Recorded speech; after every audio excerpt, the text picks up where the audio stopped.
Jadi gini, ada dua kutub ekstrim tentang perempuan.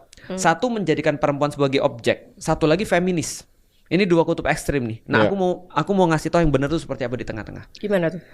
Ya harusnya perempuan tuh tidak separah feminis yang sekarang, karena feminis ini mohon maaf ya.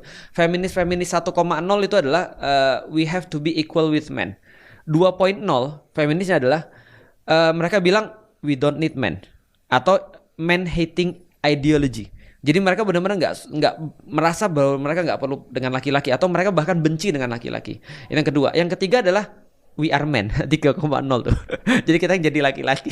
Paham gak sih maksudnya? Nah, padahal menurutku nggak di sini juga nggak di sini. Cewek definitely bukan objek dan nggak boleh dijadikan objek. Bahkan yang selama ini, lu tahu nggak kenapa cewek sering diganggu? Karena diiklankan sebagai barang. Contoh misalnya cewek diiklankan kayak di botol whisky. Jadi seolah bisa dipegang.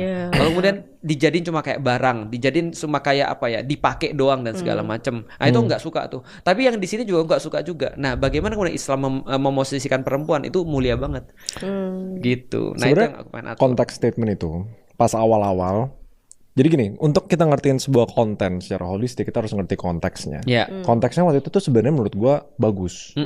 Karena ada banyak netizen, kritik-kritik dan lain-lain. Gimana cara bikin cewek tuh nggak masukin ke hati hate itu. Jadi dia keluarlah selain donatur, dilarang ngatur. Itu oke at some point. Di awal-awal idenya kayak gitu. Cuma kenapa jadi polemik? Lama-lama tuh ditarik ke transaksional, ide yang lebih ekstrim sampai kayak it's all about money. Kalau cowok yang money-nya lebih dikit itu sampah.